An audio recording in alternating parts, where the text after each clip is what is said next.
Hindi totoo itong hayop na ito. Ang iniisip lang daw is transparency. Hindi. At all, walang dapat mag-invest sa'yo. Kayong mga OFW, kung may pera kayo, punyemas, ipadala nyo sa pamilya nyo, kaya ipunin nyo sa bangko. Kesa ilagay nyo sa pagmumukha nito, wala kayong mahihita. Hindi yung transparency, hindi yung the whole idea, the whole plan is a scam. Hindi lang yung basta may transparency. Ngayon, dating gumawa niyan, ang gusto lang niya bayaran yung utang ng Pilipinas. Simple. Yun lang ang gusto niya. Pucha, nakapanloko pa siya. 15 million yung natangay niya sa mga OFW. Unang vlogger na gumawa niyan, ang sabi niya, kapag nagsama-sama tayo yung 15 million na 16 million ni PRD, pag nabigay tayo ng tig-pipiso, may 16 million pesos tayo.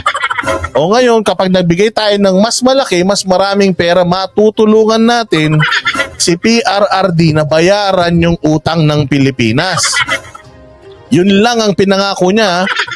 Bayaran ng utang ng Pilipinas, punyemas, kinulimbat niya pa yung pera. Ikaw pa kaya? Lahat susolusyonan mo. Pati traffic, baha, mahal na presyo ng bilihin, mahal na gasolina, mahinang signal ng internet. Utangin natin, hindi mo kaloy.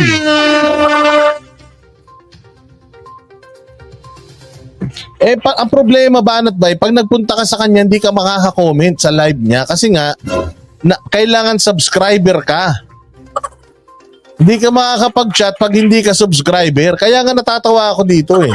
Hindi, pagka nag-comment sa kanya tas hindi subscriber, pucha yan, ay pagka, mali-mali, pag subscriber pala niya, nagpa-poll siya, pucha, 50% lang nakukuha niya. So, subscriber niya na 50%, galit pa sa ginagawa niya. So, ganun dun, pag nagpunta ka dyan. O, gano'n na mga kapwa ko Pilipino, mga pinakamamahal kayo ni Mocha Uson ng mga OFW. Love na love ni Ma'am Mocha yung OFW. Kaya please lang. Oo ha, please lang. Kaya naman pala ang target nito si Mocha at ang target nito ay kunyari si Mocha ng budol daw ng mga OFW. Kasi ang target pala niya talaga OFW. Sige. O, so, transparency lang daw yung pinoproblema natin. Matindi ha. Lahat, pati oligarko, korap na mga opisyal. Susolusyonan ng project niya, saan ka pa? Samantalang yung nakaraan, ang babayaran lang nila utang ng Pilipinas, mag-aambag-ambag lahat ng Pilipino to ha, mag-aambag-ambag, pucha kinulimbat pa yung pera, eto pa kaya. Na yung iba ay hindi pa nga nakita yung project proposal, hindi pa nga tayo nagsimula mag-implement, or hindi pa nga. Hindi na namin kailangan makita yung proposal mo dahil itsura mo pa lang, pucha, nagpe-present ka, nangungulangot ka. Sinong maniniwala sa proposal mo?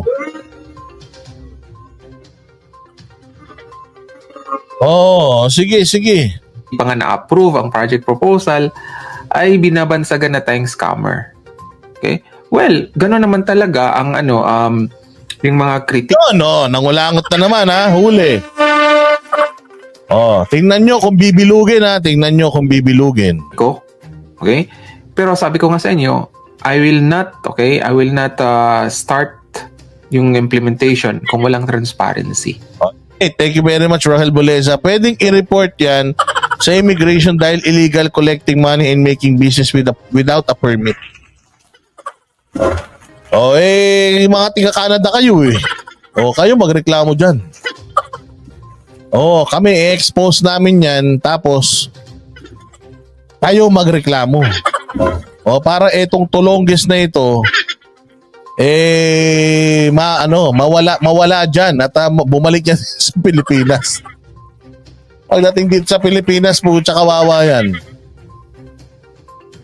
Right? So, kung doubtful kayo, okay, or kung naniwala kayo sa kanila, and then help us, okay, provide solution on how to be transparent, and we will do it for you. Ikaw yung nagpaplano, bakit sila na nga yung kukuha na mo ng pera? Sila pa yung tutulong sa'yo magplano. Ang kapal naman ng mukha mo. Sila na yung financier mo, sila pa yung yung laborer mo. Kumbaga nagbayad ako sa'yo. Arkitekto ka. Gawa mo ako ng drawing ng bahay. Gusto ko modern. Anong gusto mo? Ilan poste gusto mo? Ilang kwarto yung gusto mo? Ilan ang garahe? Gumawa ka ng proposal. Kaya nga proposal eh.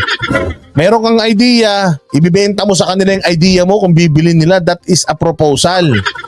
Hindi yung idea manggagaling sa kanila tas gagawin mo. Hindi proposal yun. Di sila sila na nag-propose. Bunggong. Kaya nga proposal eh. Meron akong idea, eto, gusto mo ba? Sasabihin niya ngayon, pwede ba itong kama dito gawin mong bilog na umiikot? Tas ito, gusto ko yung bahay ko, yung nakatagilid. Yung hagdanan yung hagdanan pa-ekis. Ganun yung proposal. Pagka nag-propose ka, ayaw nila, may gusto silang baguhin, then saka mo babaguhin yun. Ganun yun. Ganun lang naman, di ba? Yan, sinabi ko na sa inyo mga kaloys, ayaw kong hawakan ang pera. Ba't ka kumukuha ng pera? Ayaw mong hawakan yung pera, kumukuha ka ng pera. Kung ayaw mong hawakan yung pera, huwag ka nang kumuha ng pera at all. Mag-vlog ka na lang, magtrabaho ka na lang, mag-masteral ka na lang.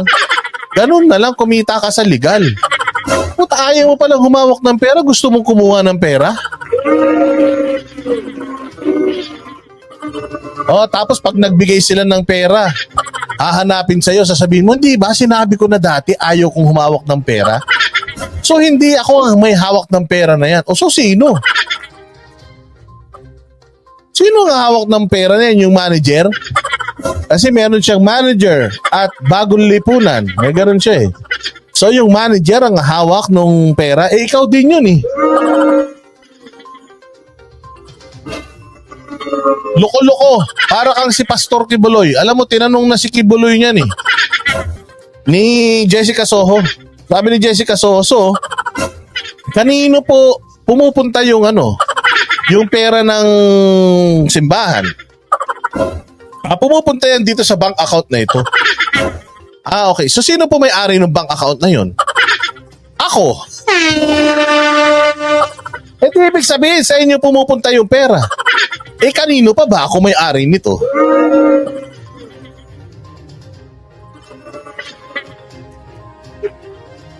Ay talaga, inalis na siya sa Sendwave. Buti nga. Puta, hindi nagre-remit siguro ito.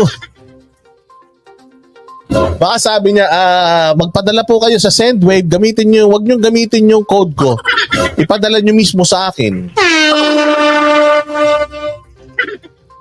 Ganyan yung style. Ano ka ba? Yan yung sinabi ni Kibuloy eh. Na hindi raw siya ang may hawak ng pera, dumidiretso yun sa bangko. Tapos tinanong siya ni Jessica, ganun? So sino may-ari ng bangko? Ako. Sino pwede mag-withdraw doon? Ako.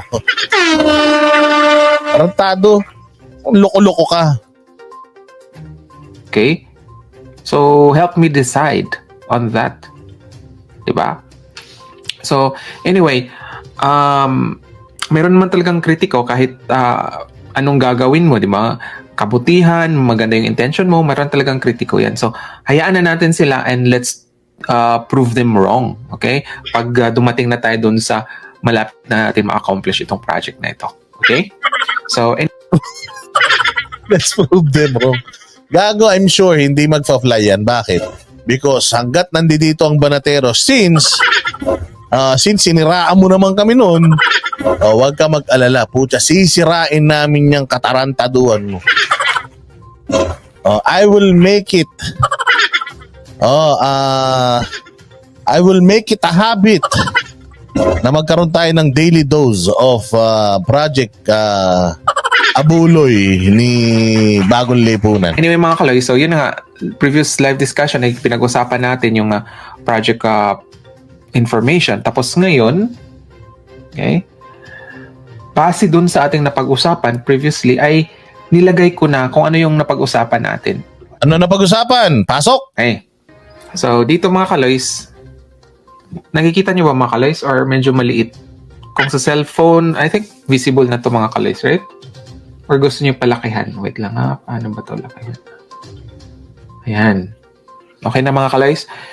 So, project information. Ito yung napag-usapan natin previously. So, bakit nag-isip natin itong project kabayanihan, di ba?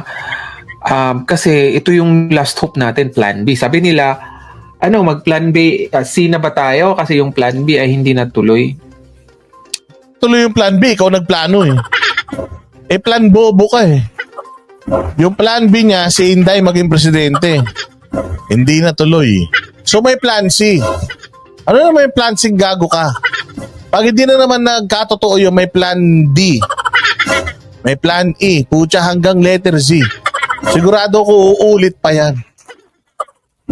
So why the idea is being proposed? Sabi niya, power of Filipinos abroad versus corrupt politicians and oligarchs. So lalabanan ng mga Filipinos abroad yung mga corrupt na politician at oligarchs. Yung mga corrupt na politician nga natin, hindi nga makulong-kulong ang mga hayop na yan. Yung mga oligarko, sa dami nga nung pera nila, lahat nababayaran nila. Anong laban ng OFW dyan? Busy din ng mga yan. Well, sabi ko nga sa inyo mga kaloys, maraming plan B, depende na yun sa inyo. Di ba yung iba, Gago. Marami daw plan B, depende na sa'yo. Tangina niyan. Anong klaseng plan B yan? Kailangan pag nagplano ka, pare-parehas kayo ng plano, taratado talaga to. So, ang sinasabi niya, marami daw yung klase yung plan B. Pwedeng iba yung plan B mo, iba yung plan B ko. Putangin na nyo, nag-usap-usap pa kayo.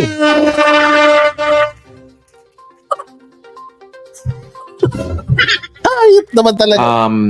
yung plan B na ipalit si Sarah ay parang nag-fail. Okay? Ay talaga may ganung nangyari. Kinuha ni Maharlika ang send wave sa kanya. Tapos block niya na si Maharlika. Oh, ina ka. Bistado ka na ni Maharlika, magnanakaw ka kasi. Mabuti nga sa'yo. Oh, mabuti nga sa'yo, animal ka. Oo, buwisit ka. Kaya ayan, mabuti na lang at nagising na rin sa katotohanan si Maharlika. Salamat Maharlika at ikay nakinig dito sa kalokohan nitong Tolonghis na ito.